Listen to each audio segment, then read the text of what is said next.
ओम गणेशाय नमः। ओम नमः शिवाय। मैं निखिल ज्योतिषाचार्य आप सभी का मेरे चैनल पर पुनः स्वागत करता हूं। आशा करता हूं कि आप सभी स्वस्थ होंगे। महादेव की कृपा आप सभी पर सदैव बनी रहे। ये वीडियो मकर यानी कि कैप्रिकॉर्न के लिए बहुत विशेष है, क्योंकि ये वीडियो है 28 जुलाई से 13 सितंबर 2025 के मंगल देवता के गोचर के बारे में। मंगल आपके अष्टम भाव को छोड़कर आपके नवम भाव में प्रवेश कर जाएंगे। 28 जुलाई से 13 सितंबर तक वो यहीं पर रहेंगे। मंगल ऊर्जा, पराक्रम, शौर्य, साहस, लीडरशिप, वाक्यपटुता, logical reasoning, property, real estate, भाई बहन, मार्केटिंग, कई चीज़ों का कारकत्व उनके पास ही है। कई चीज़ों के कारक हैं वो। हर व्यक्ति के लिए दो भावों के स्वामी होते हैं, तो आपके लिए वो लाभेश हैं, चतुर्थेश हैं, चौथे घर के स्वामी और लाभ स्थान के स्वामी। और उनकी 3 दृष्टियां भी होती हैं। उनकी चौथी दृष्टि पड़ेगी 12वें घर पर, 7वीं पड़ेगी तीसरे घर पर और 8वीं पड़ेगी खुद उनके अपने घर पर यानी कि चौथे घर। तो देखिए, मंगल अपने कारकत्वों के जरिए, स्वामित्व के जरिए और दृष्टि के जरिए कितनी चीज़ों पर प्रभाव डालते हैं। इसलिए हमेशा ही उनका जो गोचर होता है वो बहुत प्रभावशाली और बहुत इम्पोर्टेंट हो जाता है। और इस बार भी जब वो राशि बदल रहे हैं तो कई चीज़ें बदलेंगी ही, लेकिन उससे बड़ी बात है कि यहाँ पे शनि और मंगल का समसप्तक योग भी बन रहा है कि दोनों ही विस्फोटक योग बनाते हैं। इनका कुछ अच्छा प्रभाव भी होता है जब भी ये कहीं ना कहीं संबंध बनाते हैं, और कुछ बुरा प्रभाव भी होता है। तो इन सभी की चर्चा करेंगे हम कि क्या क्या हो सकता है। और इसके साथ ही एक ऐसा भाव है जो अब मंगल के गोचर के बाद 3 ग्रहों से दृष्ट होगा। वो भाव है आपका 12वां, क्योंकि यहाँ पे केतु की 5वीं दृष्टि ऑलरेडी थी, बृहस्पति की 7वीं, शनि की 10वीं ऑलरेडी थी। अब मंगल की 4थी दृष्टि भी आ जाएगी। तो क्या क्या प्रभाव रहेगा मकर पर ग्रहों के इस गोचर का, मंगल के इस गोचर का, इसकी हम विवेचना करेंगे। यदि लग्न राशि या चंद्र राशि मकर है, दोनों ही गाइडेंस के लिए इस राशिफल को देख सकते हैं। जहाँ से ज़्यादा सूट करता है, लेट करता है, वहाँ से इसको देखिए। व्यक्तिगत तौर पे मेरा मानना है लग्न से देखेंगे तो अच्छा है। इनकेस नहीं पता आपको अपनी लग्न राशि, तो आप अपनी चंद्र राशि से भी इसको देख सकते हैं। शुरू करते हैं। नवम के मंगल मिश्रित रिजल्ट वाले माने जाते हैं। अच्छी चीज़ें भी होती हैं, बुरी चीज़ें भी होती हैं। प्रथम दृष्टिया मंगल का नवम में आना, क्योंकि मंगल बल है, पराक्रम है, शौर्य है, भुजा बल है, बाहुबल है, इम्प्लीमेंटेशन है, गति है। तो जब वो भाग्य स्थान में आएंगे तो इन सब चीज़ों का भाग्य साथ देगा, या इन सब चीज़ों के साथ भाग्य भी जुड़ जाता है। इसलिए मंगल का नवम में आना कार्यों को पूर्ण करवाता है, क्योंकि आपके अंदर एक शारीरिक क्षमता, logical reasoning, problem solving capacity के साथ साथ अब भाग्य का भी साथ मिल गया। तो अपने अटके हुए कार्य हों किसी भी तरीके के, रुके हुए कार्य हों किसी भी तरीके के, लीगल कार्य हों, सरकारी कार्य अटक रहे थे, उन सबको पूर्ण करने के लिए, उन सबको पूरा करने के लिए मंगल का नवम भाव में आना मात्र ही काफ़ी अच्छा होता है। आपके लिए अगर देखा जाए, मंगल 2 अच्छे भावों के स्वामी हैं। एक मंगल चौथे घर के स्वामी हैं, दूसरा मंगल आपके लाभ स्थान के स्वामी हैं। चौथे भाव के स्वामी का नवम में आना अपने आप में एक राजयोग बनाता है, क्योंकि केंद्र के स्वामी त्रिकोण में है, तो ये राजयोग बन गया। दूसरी चीज़ ये है कि ये फैमिली का भाव है, चौथा भाव। उनका लक्ष्मी स्थान में आना, यानी कि घर में पैसा आने वाला है। न केवल आप धन अर्जित करेंगे, आपका पूरा परिवार यहाँ पे धन अर्जित करेगा। मतलब कि घर में पैसा आने वाला। परिवार का मतलब ये नहीं कि सारे ही लोग पैसा ले आएंगे। जो भी कमाता है, जो भी अपना कुछ काम करता है, वो बिजनेस हो या जॉब हो, उनको यहाँ पे कुछ ना कुछ ज़्यादा लाभ प्राप्त होगा। और क्योंकि चौथे घर के स्वामी नवम भाव में है, ये बताता है कि घर में खुशियाँ भी आएंगी, यानी कि कुछ अच्छा माहौल बन सकता है, कोई अच्छी न्यूज़ आ सकती है।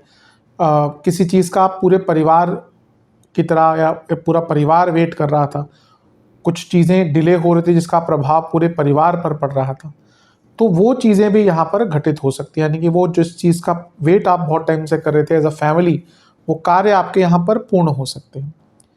चौथे घर के स्वामी नवम भाव में आपको अपने परिवार के साथ धार्मिक स्थल पर जाने का मौका भी मिलेगा। चौथा भाव फैमिली, ये धार्मिक स्थल और ये लंबी दूरी की यात्राएं भी दिखाता है नवम भाव। तो यहाँ पे मंगल का आना चौथे घर के स्वामी होने के नाते बताता है कि आपको अपने परिवार के साथ किसी धार्मिक स्थल पर जाने का अवसर, या फिर अपने घर में रहकर ही कोई बड़ा अनुष्ठान कराने का मौका, या दोनों ही करने का अवसर प्राप्त हो सकता है। लाभ स्थान के स्वामी होने के नाते अपने से लाभ स्थान में बैठना बहुत उच्च कोटि का धन योग बन जाता है, यानी कि यहाँ पे धन भी आएगा, लाभ कमाने के कई मौके भी आएंगे, कार्यों की पूर्णता तो होगी ही, कार्यों में सफलता तो मिलेगी ही, साथ में कार्यों में शुभता भी प्राप्त होगी, यानी कि जो आप यहाँ पे करेंगे उसमें अच्छे रिजल्ट्स पाएंगे। 11वें भाव का स्वामी जहाँ पे भी जाता है वृद्धि लेके जाता है। अब किसी का 11वें घर का स्वामी अगर लग्न भाव में ही है, अनटिल अनलेस उसकी कुंडली में कोई बहुत बुरा योग, दरिद्र योग, कोई बहुत बुरा भाग्यनाश योग आदि नहीं है, तो अदरवाइज ठीक है। कभी कभी होता है कोई बहुत बुरा योग है, कुंडली वीक पड़ जाती है। अदरवाइज अगर लाभेश लग्न में है, लग्नेश लाभ स्थान में है, ऐसा व्यक्ति बहुत सफलता प्राप्त करता है। लेकिन वो कुंडली की बात है। यहाँ पे भी अगर हम देखें 45 दिनों के लिए आपके लाभेश अपने से लाभ स्थान में और नवम भाव में बैठे हैं। अपने से लाभ स्थान में यानी कि लाभ का लाभ, तो कई कार्यों में पूर्णता, सफलता, पैसों के मामले में, करियर, बिजनेस, हर चीज़ में जो आपके काम रुक रहे थे वो अब पूर्ण होने वाले हैं, ये मान के चलिए। और लाभ स्थान का स्वामी नवम में, यानी कि भाग्य वृद्धि, भाग्य आपका साथ देने वाला है, इसको कोई रोक नहीं सकता। तो नवम भाव में मंगल का आना बहुत अच्छे रिजल्ट देगा। पंचम से पंचम है तो स्टूडेंट्स के लिए बहुत अच्छा है, स्टूडेंट्स को भी बहुत साथ मिलेगा। बस ध्यान क्या देना है कि पंचम से पंचम में मंगल का आना, जो महिलाएं गर्भवती हैं उनको थोड़ा केयरफुल रहना है, क्योंकि ऑलरेडी अगर देखें तो पंचम पर शनि की दृष्टि है, शनि की दृष्टि है। पंचमेश छठे घर में है, पंचम से पंचम में मंगल। तो अगर आप गर्भवती महिला हैं तो इस 1.5 महीने में थोड़ा केयरफुल ज़्यादा रहना है। पंचम से पंचम में लेकिन स्टूडेंट्स के लिए मंगल का आना यानी कि नवम में बहुत अच्छा रिजल्ट देता है, एक स्ट्रेंथ रहती है। बस ये कहूँगा क्योंकि वक्री ग्रह का प्रभाव है ना पंचम पर, तो थोड़ा सा टाइम मैनेजमेंट पर ध्यान दे दीजिएगा, अदरवाइज तो स्टूडेंट्स के लिए बहुत अच्छा है। अब शनि मंगल के समसप्तक की बात करते हैं। शनि लग्नेश हैं, धनेश हैं, मंगल लाभेश हैं, चतुर्थेश हैं। अच्छा एक चीज़, मंगल मैं आता हूँ उस पर, मंगल लाभ स्थान के स्वामी हैं।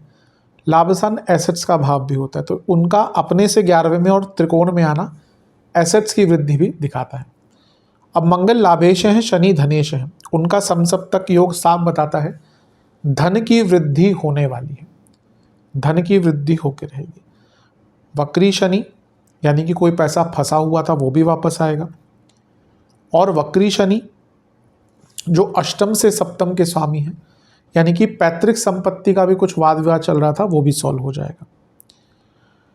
और क्योंकि मंगल खुद चौथे घर के स्वामी हैं और शनि लग्नेश हैं और शनि चौथे से लाभ के स्वामी हैं और मंगल खुद लाभ स्थान के स्वामी हैं, तो अगर आप बहुत टाइम से कोई प्रॉपर्टी खरीदने का प्रयास कर रहे थे, ये मैं इसलिए कह रहा हूँ बहुत टाइम से क्योंकि अभी शनि वक्री है। अगर आपके पास पैसा था लेकिन आपको प्रॉपर्टी नहीं मिल रही थी, भाई पैसा है लेकिन प्रॉपर्टी है तो बजट में नहीं मिल रही, जो मिल रही है उसमें डाउट है, दुनिया भर की चीज़ें होती हैं प्रॉपर्टी के मामले में। हमारा सुप्रीम कोर्ट भी है, उन्होंने तो आप अब ये कह दिया कि भाई रजिस्ट्री है तो वो it is not sufficient to prove कि आप मालिक हो। तो अब क्या ही बोले प्रॉपर्टी के मामले में इंडिया में क्या हो रहा है। कभी कभी जो व्यक्ति के पास पैसा भी होता है ना, वो बहुत कंफ्यूज हो जाता है कि कहाँ पे प्रॉपर्टी ले। लेकिन यहाँ पर अगर हम देखें तो अगर आप बहुत टाइम से कोई प्रॉपर्टी ढूंढ रहे थे अपने लिए इन्वेस्ट करने के लिए, तो ये 45 दिन आपको प्रॉपर्टी लेने का आपके लिए योग बन जाता है। धन की वृद्धि जैसे मैंने कहा बहुत होगी। अब ध्यान क्या देना है कि शनि लग्नेश है और वो वक्री हैं और उन पर मंगल की दृष्टि है। ये सेहत के लिए अच्छा नहीं है, इंजरीज के योग बहुत बनते हैं, तो बहुत केयरफुल रहेगा क्योंकि मंगल शनि का समसप्तक योग जहाँ एक और धन देगा लेकिन इंजरीज का योग बन जाता है इससे। मंगल लाभेश हैं, 10वें से दूसरे के स्वामी, शनि खुद लग्नेश और दूसरे घर के स्वामी हैं यानी कि अर्थ त्रिकोण। तो इन दोनों का समसप्तक योग कार्य क्षेत्र में भी एक्स्ट्रा पैसा देकर जाएगा, यानी कि हो सकता है परफॉर्मेंस बोनस के जरिए या किसी और चीज़ के जरिए आपको एक्स्ट्रा पैसा मिल सकता है। ये भी एक बहुत अच्छा लाभ मिलता हुआ दिख रहा है। लेकिन भाई बहनों से संबंध बहुत बिगड़ सकते हैं क्योंकि शनि वक्री हैं और अष्टम में अभी केतु चल रहे हैं जो चौथे घर को देख रहे हैं। ये अंकित करता है कि पैतृक संपत्ति को लेकर संबंध बिगड़ सकते हैं। कई बार होता है जो भाई बहन बहुत अच्छा रहते हैं लेकिन जब ज़मीन जायदाद की बात आती है तो जानी दुश्मन बन जाते हैं। ये वही टाइम है जब ऐसी चीज़ें हो सकती हैं। मैं तो हमेशा कहता हूँ कि बैठकर इस चीज़ को सुलझा लिया जाए तो कभी कभी रिश्ते बच जाते हैं, पर अधिकतम लोग ऐसा चीज़ करते नहीं हैं, सीधा कोर्ट केसेस या कोर्ट की तरफ चले जाते हैं। लेकिन यहाँ पे वो ऐसा अवसर थोड़ा सा बन सकता है। और अपने कम्युनिकेशन को लेकर बहुत ध्यान देना है क्योंकि मंगल का प्रभाव शनि पर, शनि का प्रभाव मंगल पर, और ये तीसरा भाव एक्टिवेट हो रहा है। और शनि जो है वाणी के स्थान के स्वामी भी हैं कम्युनिकेशन, तो आपकी वाणी में एक तो उग्रता बहुत रहेगी और कम्युनिकेशन में क्लैरिटी की कमी रहेगी। इसके कारण बहुत इश्यूज आ सकते हैं जिस पर आपको बहुत कंट्रोल करना है। और ये शनि मंगल का समसप्तक योग तीसरे नवम में है। जैसा भी मैंने कहा भाई बहनों से संबंध बिगड़ सकते हैं, बहुत ज़्यादा कभी कभी ऊर्जात्मक फील करेंगे, इसलिए ओवर एक्साइटमेंट के कारण कुछ गड़बड़ कर बैठ सकते हैं। और बॉसेस से संबंध बहुत बिगड़ सकते हैं क्योंकि नवम में मंगल है, शनि की दृष्टि, और सेम गोज फॉर फादर। आपके अपने पिताजी से संबंध बिगड़ सकते हैं, लेकिन पिताजी के लिए संबंध बिगड़ने से ज़्यादा केयरफुल है उनकी सेहत, क्योंकि मंगल का नवम में आना सेहत के लिए पिताजी के लिए अच्छा नहीं होता। और ऑलरेडी एक वक्री ग्रह देख रहे हैं जो नवम से छठे के स्वामी हैं यानी कि शनि। इसलिए ठीक है, पिताजी से संबंध भी बनाकर रखिएगा, लेकिन उनकी सेहत का, ऑलरेडी अगर उनको कोई परेशानी चल रही है, हेल्थ इशू चल रहा है, तो उनकी सेहत का बहुत ध्यान दीजिएगा। तीसरे और नवम में मंगल शनि का समसप्तक योग कभी कभी व्यक्ति को बहुत ओवर इम्पल्सिव भी कर सकता है। इसलिए जैसा मैंने कहा ना, अपनी ऊर्जा पर थोड़ा नियंत्रण रखिएगा। दृष्टियों की तरफ चलते हैं। मंगल की चौथी दृष्टि है 12वें घर पर। जैसा मैंने शुरू में कहा था, यहाँ पे केतु की 5वीं, बृहस्पति की 7वीं, शनि की 10वीं, तो 12वां भाव आपका बहुत एक्टिवेटेड है। इसका अच्छा रिजल्ट ये है कि 12वां भाव, पहले अच्छे की बातें करते हैं, 12वां भाव होता है बदलावों का, ट्रांसफॉर्मेशन का। तो जब यहाँ पे 4 ग्रहों का प्रभाव होगा तो आप लॉन्ग टाइम ड्यू जो ट्रांसफॉर्मेशंस थी आपकी लाइफ की, आप कुछ करना चाहते थे, चेंजेस लाना चाहते थे कि ये करूँ वो करूँ, जो नहीं कर पा रहे थे, वो चेंजेस यहाँ पे आप इम्प्लीमेंट कर पाएंगे। सेहत को लेकर सुधार कर पाएंगे, खर्चों पर कंट्रोल करने का प्रयास कर पाएंगे। बृहस्पति जो है वो आपके 12वें घर के स्वामी है स्वयं, तो वो विपरीत राजयोग बना रहे हैं, तो लीगल केसेस खत्म करने का मौका मिलेगा। अष्टम से केतु देख रहे हैं तो आत्ममंथन का मौका मिलेगा। तो सब कुछ बहुत अच्छा है। बस जिनको बहुत ज़्यादा हेल्थ इश्यूज चल रहे हैं उनके लिए यहाँ पे दिक्कतें बढ़ सकती हैं, क्योंकि 12वें घर पर इतने सारे ग्रहों का प्रभाव, जिसमें से अब मंगल भी आ गए, तो जो हेल्थ कंडीशन चल रही थी वो वर्सन हो सकती है। अदरवाइज तो 12वें घर पर इतने ग्रहों का प्रभाव, मंगल की जब ऊर्जा भी आ गई तो आपको ट्रांसफॉर्मेशन या बदलाव की तरफ अवश्य लेके जाएगा। ये वो टाइम होता है जब आप बदलाव के बारे में केवल सोचते नहीं हैं, उसको इम्प्लीमेंट भी कर पाते हैं। मंगल का एक दृष्टि का प्रभाव रहेगा सप्तम दृष्टि का 3रे घर पर, उसकी हम चर्चा ऑलरेडी कर चुके हैं। बस फिर से कहूँगा, गुस्से पर नियंत्रण, कम्युनिकेशन पर नियंत्रण आपको बहुत रखना पड़ेगा। मंगल का 8वीं दृष्टि का प्रभाव रहेगा 4थे घर पर। अब देखिए, मंगल 11वें घर के स्वामी है, एसेट्स, मंगल प्रॉपर्टी के कारक है, मंगल 4थे घर को देख रहे हैं, प्रॉपर्टी। तो ये प्रॉपर्टी बेचने की जो मैंने बात करी उसका तो योग बनता ही है, लेकिन ये प्रॉपर्टी खरीदने का भी बहुत अच्छा योग बनता है। प्रॉपर्टी अगर आप बेचना चाहते हैं उसके लिए भी योग है। पुरानी प्रॉपर्टी कोई बहुत टाइम से प्रॉपर्टी आप लेना चाह रहे थे, पैसा था आपके पास नहीं ले पा रहे थे, उनके लिए भी है। और जो लोग अपनी प्रॉपर्टी को रेनोवेट करना चाहते हैं, कोई अपनी प्रॉपर्टी पे कंस्ट्रक्शन करना चाहता है या कोई बड़ी प्रॉपर्टी लेना चाहते हैं, नई प्रॉपर्टी लेना चाहते हैं, बहुत अच्छा योग यहाँ पर बन रहा है। बस ध्यान क्या देना है, चौथे घर पर मंगल का प्रभाव और लग्नेश मंगल के प्रभाव में जो खुद वक्री है। चौथा भाव इमोशंस का है, तो पहला तो इमोशनली कई बार बहुत डिस्टर्ब रहेंगे, कभी कभी थोड़े से नेगेटिव भी हो सकते हैं और कभी कभी सडन बर्स्ट ऑफ एंगर आपको तंग करेगा, जिसके कारण फैमिली लाइफ पर भी प्रभाव पड़ सकता है। कुटुंब के स्वामी शनि है और प्रोफेशनल लाइफ पर भी प्रभाव पड़ सकता है। तो जो सडन एंगर है ना, उसको जितना मेंटेन कह रहा हूँ, जितना उसको कंट्रोल या अवॉइड कर सकते हैं उतना ही आपके लिए अच्छा रहेगा। लेकिन अगर मोटे मोटे तौर पर देखा जाए कि जो मंगल का गोचर है ये आपके लिए कई अच्छे प्रभाव लेकर आ रहा है। करियर में जैसे मैंने कहा वृद्धि है, बस अपने बॉसेस से बच के रहेगा। सप्तम से त्रिकोण में है और शनि की ऊर्जा भी है नवम पर, तो बिजनेस में बहुत तेज गति से आगे बढ़ पाएंगे और बिजनेस में अपने आइडियाज़ को इम्प्लीमेंट कर पाएंगे और आपको नए नए रास्ते, नए नए पार्टनरशिप्स के योग भी आपके लिए बन रहे हैं। वैवाहिक जीवन पर कोई बहुत ज़्यादा डायरेक्ट इम्पैक्ट नहीं पड़ रहा, लेकिन ये है कि ऑलरेडी क्योंकि अष्टम में केतु है जो मांगल्य स्थान है, तो मंगल का सप्तम से तीसरे घर में आना एटलीस्ट थोड़ा सा कम्युनिकेशन बेटर कर चीज़ों को सॉल्व करने के लिए हेल्प करवा सकता है, पर कोई बहुत ज़्यादा डायरेक्ट इम्पैक्ट मैरिड लाइफ पर नहीं आ रहा। तो जैसा मैंने कहा कई अच्छी चीज़ें हैं, कई बुरी चीज़ें हैं, इन दोनों ही चीज़ों पर ध्यान दीजिएगा। ज़्यादा तो इसमें देखा जाए तो ऑन द पॉजिटिव साइड ही आपके लिए आ रहा है। सेहत के हिसाब से जोड़ों का दर्द, बॉडी में inflammation, rheumatic problems, sleep disorders, गले के रोग, चेस्ट रिलेटेड प्रॉब्लम, सांसों से संबंधित प्रॉब्लम, किडनी संबंधित रोग और बीपी के इश्यूज जिनको हैं उनकी परेशानी बहुत बढ़ सकती है। उपाय की बात करते हैं। आपको ये उपाय एक ही बार करना है, मंदिर जाके करेंगे तो अच्छा, वरना घर के पूजा स्थल में भी कर सकते हैं। आपको बजरंग बली को एक चमेली के तेल का दिया अर्पण करना है, मीठा पान और जो हनुमान जी का सिंदूर आता है वो अर्पण करना है और घर में बनी गुड़ की मीठी रोटी का भोग लगाना है।